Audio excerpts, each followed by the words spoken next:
अस्सलाम वालेकुम, मैं हूं जाबिर बेग। आप देख रहे हैं यूट्यूब चैनल बेग टीवी। और हजरात, एक बड़ी ही शानदार, बड़ी उम्दा कामयाबी हासिल की है आज़ाद कश्मीर के लोगों ने, जो कि शायद दूसरी मरतबा उन्होंने ये कामयाबी हासिल की है कि जो एक कठपुतली हुकूमत बनाई गई थी उसके ख़िलाफ़ जो उन्होंने मुज़ाहरा किया है, जो कश्मीर के अंदर, आज़ाद कश्मीर के अंदर जो कुछ गैर कानूनी काम किए गए थे या उनके बिल की मंजूरी की गई थी, उस पे तमाम जो कश्मीर के, आज़ाद कश्मीर के जो लोग थे वो सरापा एहतजाज थे।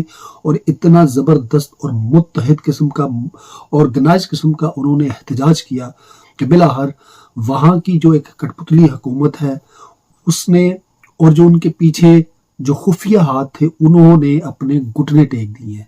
और वो लोग जो वहाँ पे अपने एहतजाज के लिए निकले थे, उन्होंने पुरअमन एहतजाज किया और इतनी उन्होंने मुनज़्ज़म तहरीकें चलाई सोशल मीडिया के ऊपर कि तमाम लोगों को इकट्ठा किया। और फिर वो जो कानून हुकूमत वहाँ की है, उस हुकूमत ने फिर उनके सामने सरेंडर किया और उन्होंने फिर अपने मुतालबात को मनवाया है। तो ये उन्होंने एक एग्जाम्पल सेट की है। इससे पहले भी कुछ माह पहले इसी तरह के कुछ मामलात बने थे जिसपे तमाम तर आज़ाद कश्मीर के लोग मुत्तहद हो के वो बाहर निकले थे, चाहे वो किसी भी सियासी जमात का वो हिस्सा थे, लेकिन उन्होंने अपने जो उनकी जगह है, जो अपना जहाँ जिस जगह पे वो रहते हैं, अपने मुल्क के लिए उन्होंने किसी किस्म का कोई कंप्रोमाइज़ करके किसी एक सियासी जमात की साइड नहीं ली, बल्कि अपने हकूक़ को और अपनी ज़रूरतों को उन्होंने देखा और उस पर वो मुत्तहद होकर लड़े। ये बड़ी खुशाइन बात है। अब आते पाकिस्तान की तरफ। पाकिस्तान के हालात वैसे ही हैं। जो एक मैंडेट चोर हुकूमत बनाई गई है, वो हुकूमत अपनी फस्तायत से पीछे नहीं हट रही।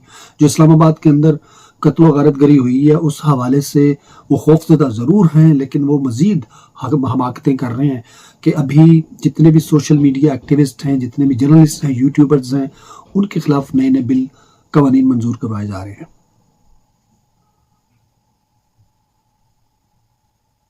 एक्टिविस्ट जो हैं, जो सोशल मीडिया पे एक्टिव हैं, उनको गिरफ्तार किया जा रहा है, उनके खिलाफ पर्चे काटे जा रहे हैं, उनकी फैमिलियों को तंग किया जा रहा है। 2-3 ऐसे हमारे एक्टिविस्ट हैं जिनके पेरेंट्स को, जिनके वालिदैन को गिरफ्तार किया गया, तंग किया गया। इस तरह की अब सिस्टम शुरू हो चुका है ताकि जो कत्ल गारतगरी हुई है उसके ऊपर दोबारा कोई बात ना करे। और मज़ीद जो उन्होंने अभी जो एक कानून, जो बिल पास किया है, उसके मुताबिक वो मज़ीद सोशल मीडिया के जो लोग हैं उनके ऊपर सख्तियाँ करेंगे और कुछ जो नए कवानीन हैं उनको वो दोबारा से लाएंगे ताकि लोगों का मुंह बंद किया जा सके, उन तक हक़ाइक़ ना पहुँच सकें। और वो जो बहुत सारे लोग कत्ल हुए हैं या बहुत सारे लोग जो लापता हैं, जिनको शहीद किया गया है, उनकी खबरें हक़ाइक़ पर मबनी जो है वो सामने ना आ सके और इनको डराया जा सके, डरा धमका कर हक़ाइक़ को छुपाया जा सके। तो ये सरगर्मियाँ शुरू हो चुकी हैं सोशल मीडिया के ऊपर भी। और पाकिस्तानी हुकूमत, जो मैंडेट चोर हुकूमत है, और उनके जो सहूलतकार हैं, वो रुकने का नाम नहीं ले रहे, गलतियों के ऊपर गलतियाँ किए जा रहे हैं और जुल्म और फस्तायत वो समझते हैं कि आखिरी हल है, जो कि बिल्कुल गलत है।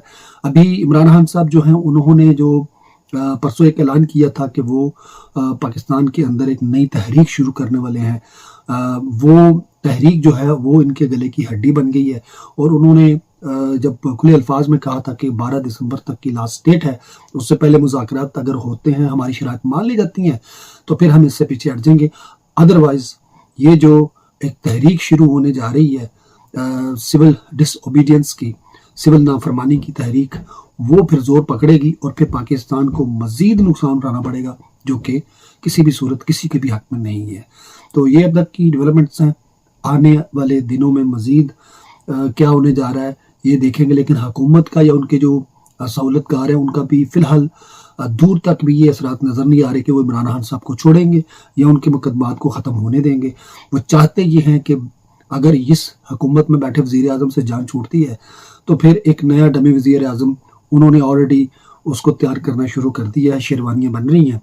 इस हवाले से अगले वीलॉग में मज़ीद डिटेल से बात करेंगे। अल्लाह हाफ़िज़।